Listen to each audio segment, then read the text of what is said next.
गरुडा रे. गरुडा.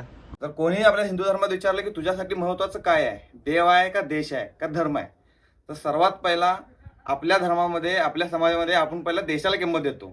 म्हणून त्याचं उदाहरण बघितलं तर बघा, जिथं भगवा फडकतोय तिथंच तिरंगा फडकतोय. आज प्रजासत्ताक दिनानिमित्त तिरंगा फडकतोय, उद्यापासून परत भगवा फडकेल. पण पहिला आपल्यासाठी देश आहे, मग आपल्यासाठी धर्म आहे. इथली वाळू काळसर आहे. कोण नुसतं शांत असतं वातावरण, मस्त वातावरण.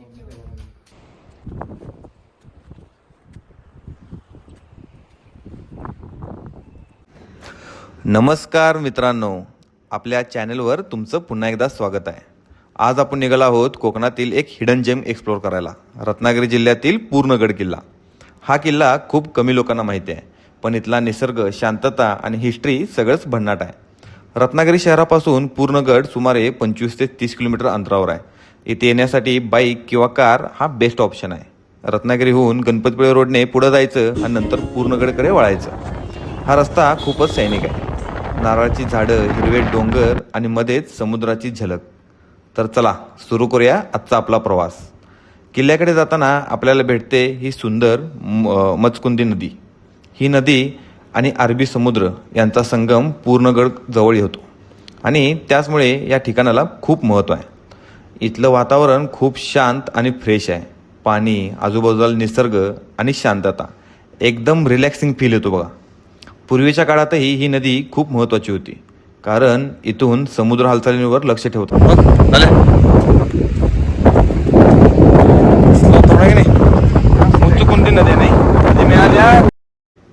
आता आपण आलो आहोत एक युनिक ठिकाणी, पूर्णगड जवळचा ब्लॅक सँड बीच. सामान्य बीचसारखी पांढरी किंवा पिवळी वाळू नसून इथली वाळू काळसर आहे, म्हणूनच याला ब्लॅक सँड बीच म्हणतात. हा बीच खूपच शांत आहे आणि अजूनही क्राऊडपासून दूर आहे. इथे बसून समुद्राकडे पाहणं एकदम पीसफुल एक्सपिरियन्स आहे बघा. जर तुम्हाला क्राऊडपासून दूर जाऊन निसर्ग एन्जॉय करायचा असेल तर हे ठिकाण तुमच्यासाठी एकदम परफेक्ट आहे. चढावावर चढावता डायरेक्ट.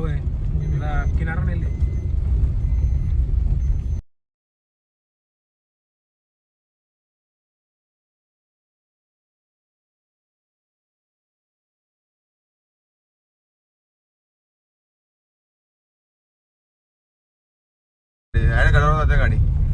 मी डायरेक्ट गाडी गडावर घेऊन येऊ शकताय. आत बघू शकताय, रस्ता अरुंद आहे.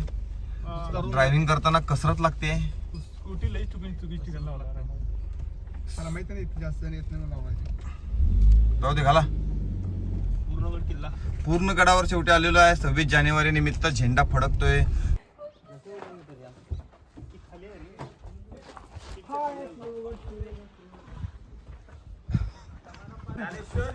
हो, आपण आलो आता पूर्ण गडावर.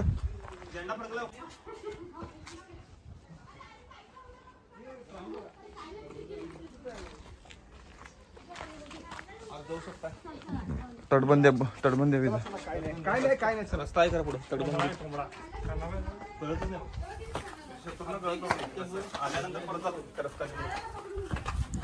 मारुती मंदिर आहे समोरच. तर किल्ल्याकडे जाताना रस्त्यात एक छोटंसं आणि सुंदर मारुतीचं मंदिर दिसतं. स्थानिक लोकांसाठी हे मंदिर खूप श्रद्धेस्थान आहे. प्रवासात अशा ठिकाणी थोडा वेळ थांबून शांतता अनुभवणं हेच खरं ट्रॅव्हलचं ब्युटी आहे. इथलं वातावरण खूप पॉझिटिव्ह वाटतं. आता आपण पोचलो आहोत पूर्णगड किल्ल्यावर. पहिल्या नजरेत हा किल्ला लहान वाटतो, पण त्याची रचना खूप मजबूत आणि विचारपूर्वक केली आहे. किल्ल्याची तटबंदी अजूनही चांगल्या स्थितीत आहे. सुमारे 7 बुरुज या किल्ल्यावर आहेत. प्रवेशद्वारावर गणपतीची सुंदर कोरलेली मूर्ती दिसते. आतमध्ये पाण्याची विहीर आणि काही जुन्या बांधकामांचे अवशेष. गडाच्या पायथ्याला बघू शकता तुम्ही तटबंदी. डायरेक्ट आला तर हा दरवाजा आहे आणि दरवाजाला तुम्ही हे बघू शकताय. तिकडे पूर्ण असं जुना दरवाजा आहे. कोण नसतं, शांत असतं वातावरण, मस्त वातावरण.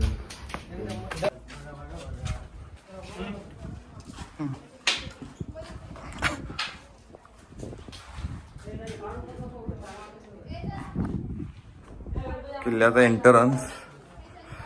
किल्ला तसा लहान आहे, फक्त समुद्र ह्याच्यावर लक्ष ठेवण्यासाठी बांधला गेला असावा.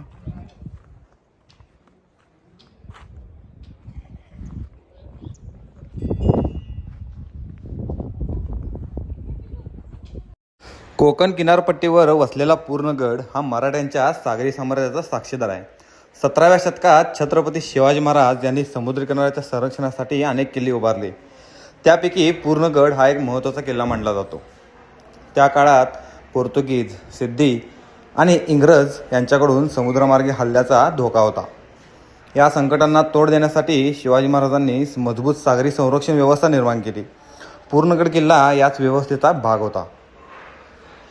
हा किल्ला खाडीच्या मुखाशी असल्यामुळे शत्रूंच्या जहाजांवर लक्ष ठेवण्यासाठी अत्यंत उपयुक्त होता. या किल्ल्याची तटबंदी मजबूत होती, बुरुज बांधलेले होते, तसेच पाण्याच्या टाक्या आणि संरक्षणासाठी आवश्यक व्यवस्था करण्यात आली होती. अजून व्यवस्थित ठेवलेलं आहे. युद्धकाळात सैनिकांना सुरक्षित आश्रय आणि शत्रूवर नजर ठेवण्याचे हे महत्त्वाचे ठिकाण होते. पुढे कान्होजी आंग्रे यांच्या काळात या परिसराचे महत्त्व अधिक वाढले. कान्होजी आंग्रे यांनी मराठा आरमाराचे जनक मानले जाते. त्यांच्या सागरी मोहिमांमध्ये या भागाचा उपयोग होत असे. त्यामुळे पूर्णगड फक्त किल्ला नसून मराठ्यांच्या सागरी इतिहासाचा एक महत्त्वाचा भाग आहे.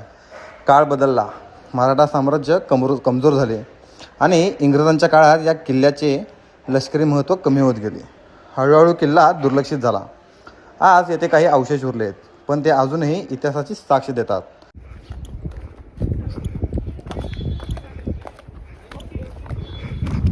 व्यवस्थित आहे.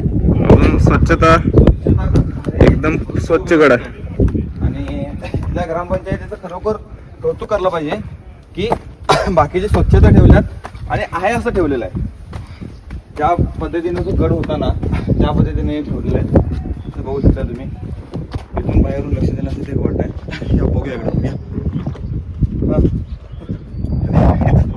चालायचं. इकडून बहुतेक लक्ष ठेवण्यासाठी बुरुज असणार आहे. ह्या बुरुजावर काय आपण बघूया.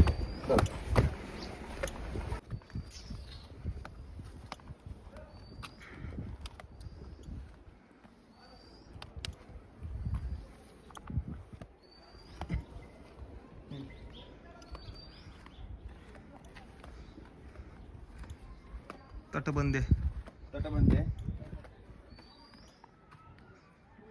जर बघितलं आपण तसं तर ह्या बाजूला जर आपण बघितलं तर जे आपण एंट्रन्स करतो ते आपण इथून एंट्रन्स करतो. ही आपली गाडी लावल्याने इथून एंट्रन्स करतो, जे आपण इथून आत येतो. आत येताना लक्ष ठेवण्यासाठी ही एक तटबंदी आहे.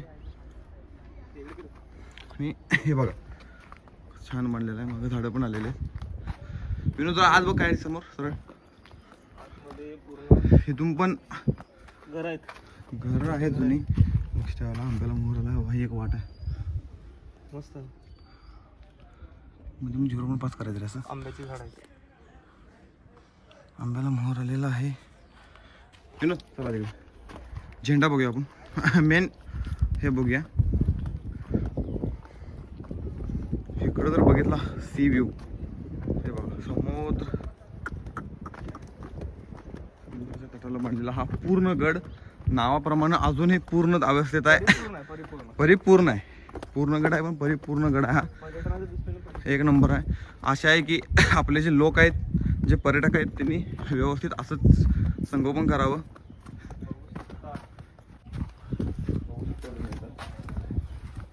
लक्ष ठेवायला देवळे तटबंदी आहे. आणि हा जो तुम्ही तो बघताय वर बघा, हा आहे आपल्या देशाचा तिरंगा. देशाचा तिरंगा आहे. खरं तर इथं कायम हा भगवा झेंडा फडकवत असतोय. कधी बघाल तेव्हा आपला हा महाराजांचा गड आहे, महाराष्ट्रातला गड आहे. इथं कायम भगवा फडकायला पाहिजे. पण आज आहे 26 जानेवारी आणि 26 जानेवारी निमित्त, प्रजासत्ताक दिनानिमित्त आज इथं आपला देशाचा तिरंगा फडकतोय.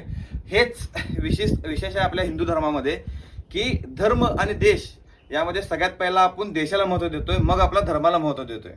तर कोणीही आपल्या हिंदू धर्मात विचारलं की तुझ्यासाठी महत्त्वाचं काय आहे, देव आहे का देश आहे का धर्म आहे, तर सर्वात पहिला आपल्या धर्मामध्ये, आपल्या समाजामध्ये आपण पहिला देशाला किंमत देतो. म्हणून त्याचं उदाहरण बघितलं तर बघा, जिथं भगवा फडकतोय तिथंच तिरंगा फडकतोय. आज प्रजासत्ताक दिनानिमित्त तिरंगा फडकतोय. उद्यापासून परत भगवा फडकेल. पण पहिला आपल्यासाठी देश आहे, मग आपल्यासाठी धर्म आहे. हेच आपल्या युग पुरुषांनी, जे आपले थोर पूर्वज आहेत त्यांनी शिकवले. हेच आपण छत्रपती शिवाजी महाराज, छत्रपती संभाजी महाराजांनी आपले जे थोर समाज सुधारक आहेत त्यांच्याकडून आपण हेच शिकलोय.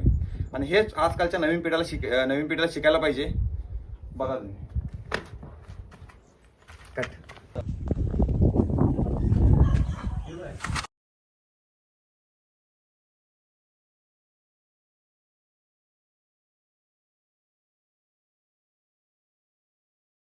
बघू शकता आपण सगळ्यात मस्त आणि एकदम सुंदर असा किल्ला आहे आणि पूर्ण समुद्राच्या सानिध्यामध्ये बांधलेला असा मस्त पूर्ण आणि पूर्णगड नाव आहे त्या पद्धतीनं परिपूर्ण असा किल्ला आहे. किल्ल्यावरून तुम्हाला समुद्र आणि नदी हे दोन्ही दिसतात. हीच त्याची खासियत आहे. पूर्ण गड किल्ला सुमारे 17व्या शतकात बांधला गेला. असं म्हटलं जातं की छत्रपती शिवाजी महाराजांनी हा किल्ला सुमारे 1660च्या आसपास उभारला. या किल्ल्याचं मुख्य उद्दिष्ट होतं कोकण किनारपट्टीचं संरक्षण आणि समुद्री मार्गावर लक्ष ठेवणं. पुढे संभाजी महाराजांच्या काळात आणि मराठा साम्राज्यात हा किल्ला वापरला गेला. नंतर 1818मध्ये ब्रिटिश ईस्ट इंडिया कंपनीने या किल्ल्यावर ताबा घेतला. या किल्ल्याचं लोकेशन इतकं स्ट्रॅटेजिक आहे की इथून शत्रूवर लक्ष ठेवणं एकदम सोपं होतं. पूर्णगड किल्ल्यावरचा सगळ्यात बेस्ट पार्ट म्हणजे इथली शांतता. इथे फारशी गर्दी नसते, त्यामुळे तुम्ही आरामात पूर्ण गड एक्सप्लोअर करू शकता. सूर्यास्ताच्या वेळी इथलं दृश्य खूपच सुंदर दिसतं. हा किल्ला तसा फोटोग्राफर्स आणि नेचर लव्हरसाठी एकदम परफेक्ट आहे. तर जरा पण त्यात पडझड नाही आहे, म्हणजे त्याला पूर्ण पर्याय केलंय. लक्ष ठेवलेलं आहे व्यवस्थित. लक्ष मेंटेनन्स आणि परिपूर्ण ह्याचं आणि परत हे बहुतेक हे लावायला दिवट्या लावण्यासाठी बहुतेक बहुतेक माहित नाही. बघू आपले सबस्क्रायबर सांगतील.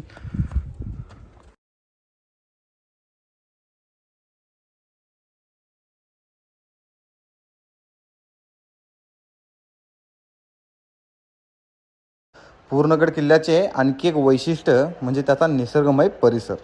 एका बाजूला अथांग असा अरबी समुद्र, दुसऱ्या बाजूला कोकणची हिरवाई. त्यामुळे हा किल्ला इतिहास आणि निसर्ग यांचा सुंदर संगम वाढतो. पूर्णगड आपल्याला मराठ्यांची दूरदृष्टी, शौर्य आणि सागरी ताकद यांची आठवण करून देतो. आपल्या इतिहासाचा हा अमूल्य वारसा जपणे ही आपली जबाबदारी आहे. कोकणात आहे त्यामुळं समोर समुद्र आहे. खोली एक आहे.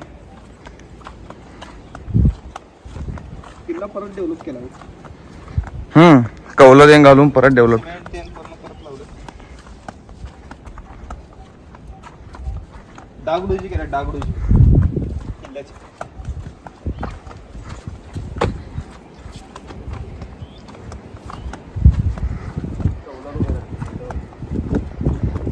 पूर्ण समुद्र, अथांग असा समुद्र.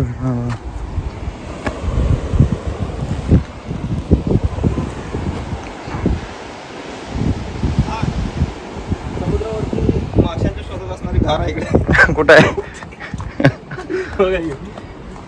कुठे गेले बघ, आले बघा घार. आले आले. गरुडा रे. गरुडा गरुडा गरुड आहे गरुड. गरुड. बघू शकता गरुडाची पिल्ली पण आहेत. सर सर हे बघा ना, लक्ष ठेवायला समुद्र किनारा मस्त आहे. आता आपण बघूया तटबंदी आहे, जे समोर समुद्र आहे पूर्ण आणि समुद्राच्या बरोबर समोर ही तटबंदी आहे. इथून लक्ष ठेवायला जे आपले दुश्मन आहेत, शत्रू आहेत, त्यांच्यावर पाळत ठेवण्यासाठी तुम्ही बघू शकता. बघा कुणाची जहाज आल्या का नाही, दोरी आल्या का नाही, ते पूर्ण लक्ष इथं ठेवता येतं.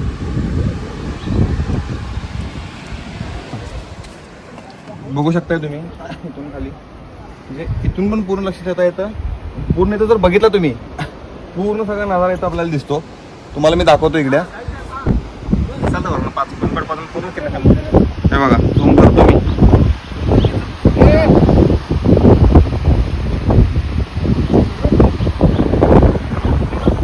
हा आम्ही जयशिंपूर सर. हो तुम्ही कुठून आलाय? तुम्ही कुठून आलाय? Okay okay.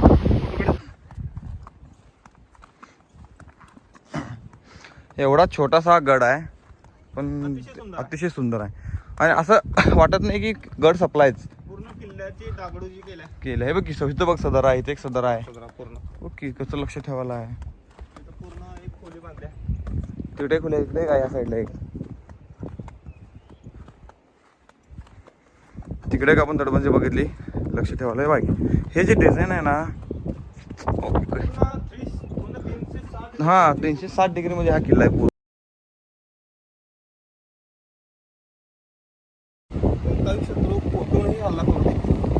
सगळं तुमचं लक्ष होणार, सगळं लक्ष येणार तुम्ही. इकडे लक्ष कोणच नाही बा बीचला या. दूरदृष्टी महाराजांची दूरदृष्टी. हे गडावरचे तोफस्थान आहे. इथून तोफांचा नेम थेट समुद्राच्या दिशेने शत्रूकडे जात होता.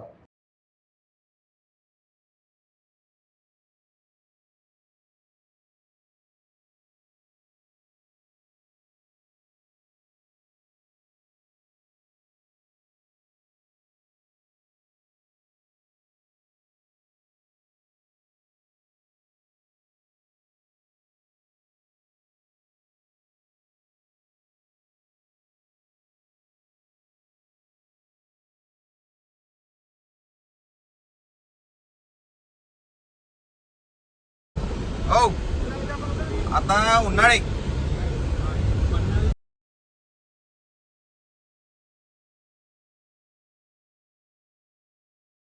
व्हिडिओ आवडला असेल तर लाईक करा, चॅनलला सबस्क्राईब करा आणि बेल आयकन दाबायला विसरू नका. चला भेटूया अशाच एका नवीन ठिकाणच्या व्लॉगसोबत. धन्यवाद. जय हिंद, जय महाराष्ट्र.